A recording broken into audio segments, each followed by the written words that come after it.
অনেক দিন পর ছোট মনা হয়ে গেলাম। ছোটবেলার মতন মাটির খেলনা করছি আজকেও। এরকমই পুরো মাটিটা পুরো মলমের মতন করবো, একদম মিহিন, তবেই খেলনাটা ভালো হবে। আসসালামু আলাইকুম এভরিওয়ান। তো আজকে কিছু ছোটবেলার মাটির খেলনা বানাবো। তো কি করে মাটিটা বানাবো, মাটিটা একদম এইরকম আছে কাঁচা, আর মাটিটা আমরা বানাবো হচ্ছে এরকম পুরো নরম। কি করে মাটিটা বানাবো, তো চলো মাটিটাকে শেয়ার করি। আর গাইস এই মাটিগুলো হচ্ছে আমার সব এমনি গাছের। আর গাইস এত মাটি আমার ছোট বোন ছাদ থেকে নামিয়েছে, 3 তলার ছাদ থেকে। ভাবো তাহলে। হ্যাঁ আমি জানি তোমাদের অনেকজনেরই প্রশ্ন থাকবে যে মাটিটা 3 তলার ছাদে কি করছিল। কারণ আমার ফুল গাছ ছিল, তো ওখানেরই সব মাটি এগুলো। ফুল গাছগুলো আর ছিল না বলে আমার ছোট বোন মাটিগুলোকে নিয়ে চলে এসেছিল খেলনা করবে বলে। সেই জন্য আমি আর কিছু বললাম যে নিয়ে আয়, আমি খেলনা বাটিটা আমিই বানিয়ে দিচ্ছি। আর এখানে দেখো জলের মধ্যে মাটিগুলো দিয়ে দিয়েছি, দিয়ে এবারে পুরো মিহিন করব, কি যাকে কফি বলে ওটাই করবো। দেখো গাইস আমি কিরকম করে বসে বসে করছি মাটিগুলো। গাইস মাটিটা দেখো, যত সব পাগলি তুই দে। হ্যাঁ আমি পাতলা ঢের ঢেরে করে দিয়েছি। আর গাইস আমরা যখন খেলনা বাটি বানাতাম তখন এত মাটিটাকে এত রকম করতাম না, আমরা এমনি কাদা নিয়ে এমনি খেলনা বাটি বানিয়ে নিতাম। আর সত্যি বলতে আমরা দোকান থেকে বেশিটা কিনেই নিতাম, কারণ নিজেরা বানাতে পারতাম না।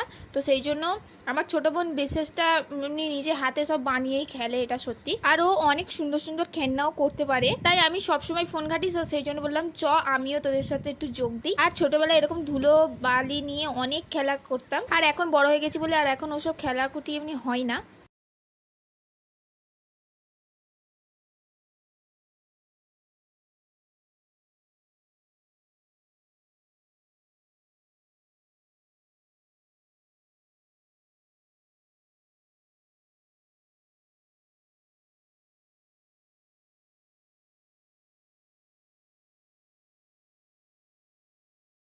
আর এখানে গাইজ মাটিটা এরকম হয়ে গেছে বলে আমি সবাইকে বলছি যে কফি কফি কি খাবি আই, ওটা নিয়েই সবাই হাসাহাসি করছিল। আর এই সাইডে আমার ছোট বোন পুরো রেগে বোম হয়ে যাচ্ছে, আর কি বলবো, কারণ মাটিটা অনেকটাই পাতলা করে দিচ্ছে। তো সেই জন্য আমি লুকিয়ে একটু মাটি মিশিয়ে নিচ্ছি। আর বলে না যেখানে সন্দেহ হয় সেখানেই বাঘের ভয়। আর মাটিটা দেওয়ার পরই আমার ছোট বোন দেখতে পেয়ে গেছে, বলছে কত মাটি বানাচ্ছ তুমি, এত মাটি কি হবে। আর ও একটু মাটি ওর অলরেডি কালকে বানিয়ে নিয়েছিল, ওটা নিয়েই খেলনা করছিল, কাদাটাকে দেখাচ্ছিল। গাইজ তোমরাও কি কেউ এরকম করে সব খেলো পাগলিদের মতন আমাদের মতন? তো কমেন্টে জানাবে তোমরা নিশ্চয়ই। আমাকে সত্যি বলতে এরকম মাটি ফাটি নিয়ে বাচ্চাদের মতন খেলতে খুব ভালো লাগে, কারণ আমার আম্মা যে একদম খেলতে দেয় না এরকম বাচ্চাদের মতন। আর গাইস আমার একটা মজার বিষয় হলো আমার কোনো বড় বন্ধু কেউ নেই, আর যত সব বন্ধু আছে সব বাচ্চাদের সাথে খেলতেই আমার এখনো ভালো লাগে, কারণ আমি এখনো বাচ্চাদের সাথেই বেশি খেলি। আমার বড় কোনো বন্ধু নেই আমার দিদি ছাড়া, আর আমাকে বাচ্চাদের সাথে খেলতেই বেশি ভালো লাগে। যেটা আমার ছোট বোন বলছে যে কত মাটিতে হাত দেবে, একটু মাটিটাকে থিতাতে দাও পানিটা। আমি এই সাইডে মাটিটাকে রেখে আর এই সাইডে ওদের দেখছিলাম যে খেলনা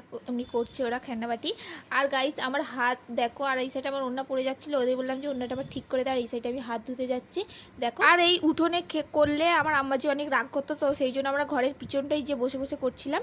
আর এই সাইডে আমি হাত ধুতে এসেছিলাম কলে। আর কলটা আমাদের উঠোন এমনি বাড়ির ভিতরেই কলটা, এটা হলো পাঁতকুয়ার কল। এটা আমাদের ঘরের মধ্যেই এই কলটা থাকে, সবার যখন যার যেটা দরকার লাগে এই কলটাই ইউজ করে। গাইস আমার হাত ধুয়ে এবারে পরের ভিডিওতে খেলনা বানানোটা দেখাবো।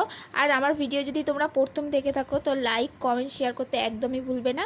আর যারা নতুন তারা আমার চ্যানেলটাকে একটু সাবস্ক্রাইব করে দাও। আজকের মতন টাটা, আল্লাহ হাফেজ।